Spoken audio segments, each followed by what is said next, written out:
Thank you so much for joining me today, Hilary. We have such a great event to chat about. This is one of my favorite events every year, and it's really because this is an event that honors so many heroes in our community.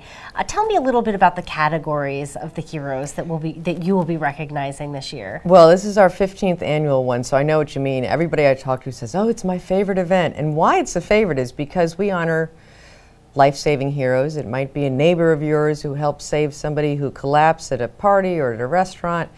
It also has professional heroes, though. So professional heroes like firefighters and police, I mean, they're heroes every day. But when they go above and beyond the call of duty, we recognize them too. We have armed forces heroes, same thing. They do their duty every day, but sometimes they just do an amazing thing. We have a youth hero. There's so many different kinds, and we don't pick them. They are nominated by the community. So all over our Southeast Mass, Cape and Islands area, nominations come in. So heartwarming to see the stories of so many community members.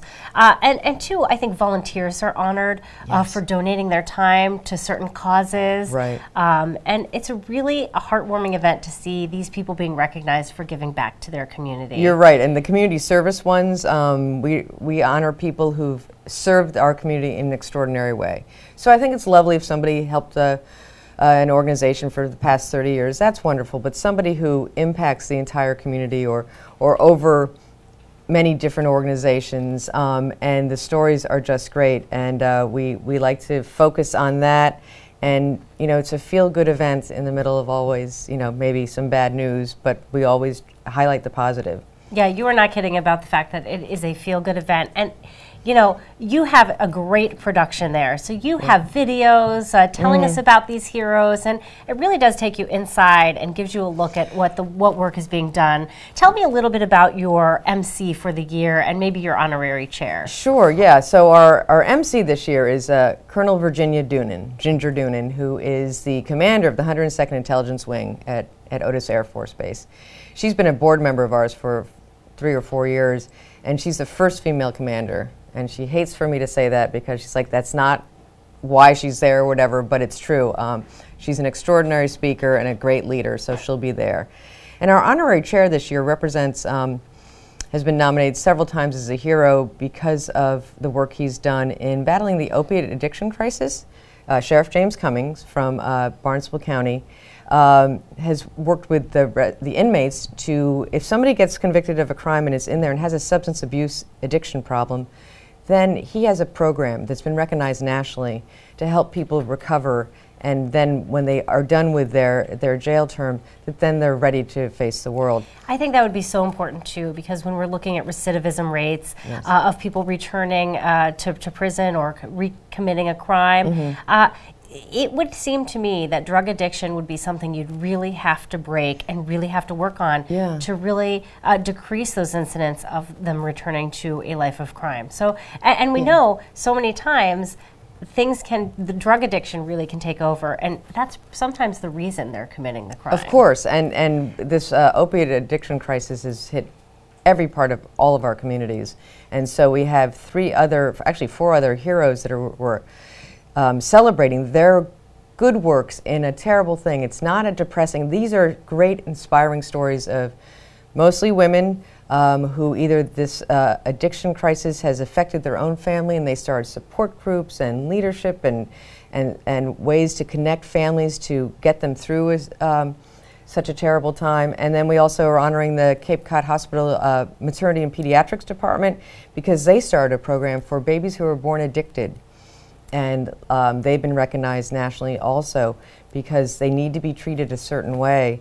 And this crisis affects all different levels of our society. And again, we're turning these into good stories. So you'll come and you'll hear a lot about these heroes who are battling something that is affecting us. And you really do, when you come away from the Red Cross Heroes Breakfast, you have, it inspires you to really get going and maybe contribute yourself. Maybe you take a look and say, what can I do to help out? So very important breakfast. I also love that the breakfast is so early in the morning. It starts at 7, and that's to get everyone before they go to work. Feed them breakfast. They get a great breakfast. They get a wonderful, inspiring show to start the day. So this really is a great event. Yeah, I did want to mention, because you mentioned about our volunteers, this is not a Red Cross Heroes Breakfast in the way that we honor just our volunteers. In fact, we very rarely honor volunteers, but this year I decided, because there were so many national crises that our volunteers locally were deployed to, that I'm honoring our Red Cross volunteers who were deployed to Texas and Louisiana, and kind of educating the community about what they do. These people leave their homes and go somewhere for 2 weeks, stay in a staff shelter, or help people who've been flooded out, or storms, or tornadoes, whatever, and that's what they do.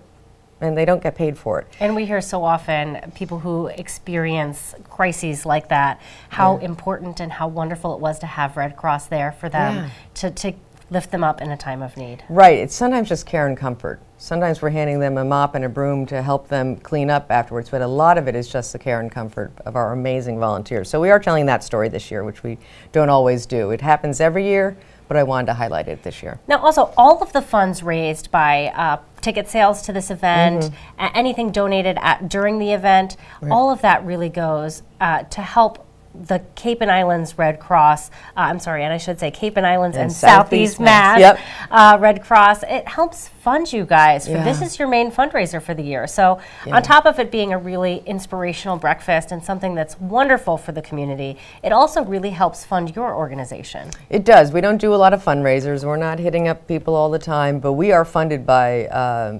businesses and foundations and individuals who donate to our Red Cross. Yeah, it's not publicly funded. Everyone should know that. Right. Everybody thinks the American Red Cross, Congress, we are mandated by Congress to serve the community in times of disaster, but we get no funding. So, but what I love is that then it's the individuals, it's our community supporting our community. And it goes, and this is our biggest fundraiser. We hope to raise a lot of money this year by telling our story, but also giving you some really good stories to walk away with, and hopefully entice you to take a class, donate blood, donate money, become a volunteer.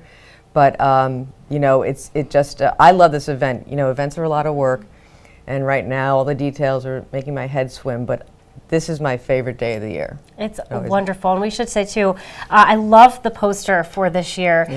We have a very special artist who has donated this. Tell me a little bit about this poster. Well, Elizabeth Mumford has done this. This is her 4th year in a row, and she's a friend of the Red Cross, and she creates these watercolors, and usually she just does the life-saving heroes.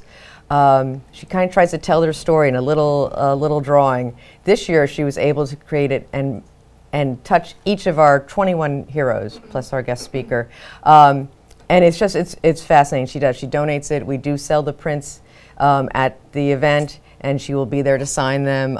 But we know each hero is going to love seeing them portrayed by our local celebrity artist, Elizabeth Mumford. So awesome. And then before I let you go, if someone's watching and they're saying, I want to get tickets, can they still get tickets, and how would they go about that? Right. Yes, you can. You can go to our website, which is redcross.org/Hyannis, and you'll see a piece about the Heroes Breakfast. Click on that, and you'll be able to buy tickets online or call our office.